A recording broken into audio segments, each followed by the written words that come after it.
ಒಂದ್ಸಲಿ ಆನ್ ಮಾಡಿದ್ರೆ ಇಲ್ಲಿ ಮೇಲ್ಗಡೆ ಇದು ವೈಟ್ ಬರುತ್ತೆ.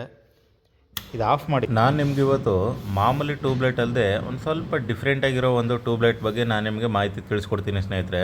ಬನ್ನಿ, ನಿಮಗೆ ಟ್ಯೂಬ್ಲೈಟ್ ಬಾಕ್ಸು ನಿಮಗೆ ಈ ರೀತಿ ಕಾಣಿಸುತ್ತೆ. ಗ್ಲಾಮ್ ಟ್ಯೂಬ್ಸ್ ಅಂತ ಬ್ರ್ಯಾಂಡ್ ಹೆಸರು.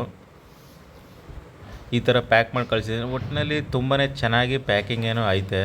ನೀವು ನೋಡ್ಬೋದು ಬ್ಲ್ಯಾಕ್ ಬಾಕ್ಸು, ಒಳಗಡೆ ಇನ್ನೊಂದು ಬಾಕ್ಸ್ ಇದೆ, ನೀವು ನೋಡ್ತಾ ಇದ್ದೀರಲ್ಲ. ನಾನೇನು ಫಿಟ್ ಮಾಡೋ ಟೈಮಲ್ಲಿ ಇದನ್ನೊಂದು ವೀಡಿಯೋ ಮಾಡೋಣ ಅಂತ ಅನ್ನಿಸ್ತು, ಅದಕ್ಕೋಸ್ಕರ ವೀಡಿಯೋ ಮಾಡ್ತಾಯಿದ್ದೀನಿ. ಯಾಕೆಂತಂದರೆ ನಮ್ಮ ಈ ಕಡೆ ಹಳ್ಳಿ ಕಡೆ ಮತ್ತು ಈ ಕಡೆ ನರಸೀಪುರ ಸೈಡೆಲ್ಲ ಈ ಥರ ಒಂದು ಟ್ಯೂಬ್ಲೈಟ್ ಎಲ್ಲ ಸಿಗೋದಿಲ್ಲ. ನೋಡ್ತಾ ಇದ್ದೀರಲ್ಲ, ಫಿಟ್ಟಿಂಗ್ಗಳು ಇದೆಲ್ಲ ಬರೋದಿಲ್ಲ, ಮಾಮೂಲಿ ಸ್ಟ್ರೈಟ್ ಇರುತ್ತೆ. ಇದು ಸ್ವಲ್ಪ ರೌಂಡಾಗಿ. ಮತ್ತು ಇದರಲ್ಲಿ ಇನ್ನೊಂದು ವಿಶೇಷತೆ ಏನಪ್ಪ ಅಂತಂದರೆ ಎರಡು ಥರ ಬರುತ್ತೆ ಕಲರು. ಮಾಮೂಲಿ ವೈಟು ಮತ್ತು ಇನ್ನೊಂದು ವಾಮ್ ವೈಟ್ ಅಂತ ಎರಡು ಥರ ಬರುತ್ತೆ. ಅದರಿಂದ ನಾನು ಇದನ್ನು ವೀಡಿಯೋ ಮಾಡ್ತಾಯಿದ್ದೀನಿ. ತುಂಬ ಜನಕ್ಕೆ ಈ ಥರ ಫಿಟ್ಟಿಂಗ್ಗಳು ಇರೋದು ಗೊತ್ತಿರಲ್ಲ.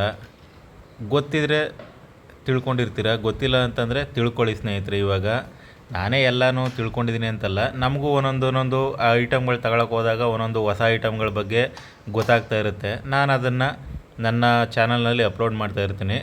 ಅದನ್ನು ನೋಡಿ ಸ್ನೇಹಿತರೆ, ನಿಮ್ಮ ಮನೆಗೂ ಬೇಕು ಅಂತಂದರೆ ತರಿಸ್ಕೊಳ್ಳಿ. ನೀವೆಲ್ಲ ಟ್ಯೂಬ್ಲೈಟ್ಗಳನ್ನ ಸ್ಟ್ರೈಟಾಗಿ ಒಂದೇ ಒಂದು ಲೈನ್ ನೋಡಿರ್ತೀರ. ಇದು ನೋಡಿ ಸ್ವಲ್ಪ ಡಿಫ್ರೆಂಟ್ ಆಗೈತೆ. ಒಂದ್ಸಲಿ ಆನ್ ಮಾಡಿದ್ರೆ ಇಲ್ಲಿ ಮೇಲ್ಗಡೆ ಇದು ವೈಟ್ ಬರುತ್ತೆ. ಇದು ಆಫ್ ಮಾಡಿದ್ದು ಮತ್ತೆ ಆನ್ ಮಾಡಿದ್ರೆ ಬ್ಯಾಕ್ಗ್ರೌಂಡಲ್ಲಿ ವಾಮ್ ವೈಟ್ ಬರುತ್ತೆ. ಇದು ಇಲ್ಲಿ ನೋಡ್ತಾ ಇದ್ದೀರಲ್ಲ, ಒಂದೇ ಟ್ಯೂಬ್ಲೈಟಲ್ಲಿ 2 in 1 ಎರಡು ಕಲರ್ ಬರುತ್ತೆ. ಈ ಒಂದು ಟ್ಯೂಬ್ಲೈಟ್ಗೆ ಕ್ಲಾಂಪ್ ಅವಶ್ಯಕತೆ ಇಲ್ಲ. ಅಂದರೆ ಗೋಡೆನ ತೂತು ಮಾಡಿ ಇದಕ್ಕೆ ಸ್ಯಾಡ್ಲ್ ಹೊಡೆದು ಇದನ್ನು ಫಿಟ್ ಮಾಡೋ ಅವಶ್ಯಕತೆ ಇಲ್ಲ. ಸಾಮಾನ್ಯವಾಗಿ ಓಡ್ರ್ ಏನಿರುತ್ತೆ ಅಲ್ಲಿಗೇ ಡೈರೆಕ್ಟಾಗಿ ಫಿಟ್ ಮಾಡ್ಬೋದು ಈ ರೀತಿ.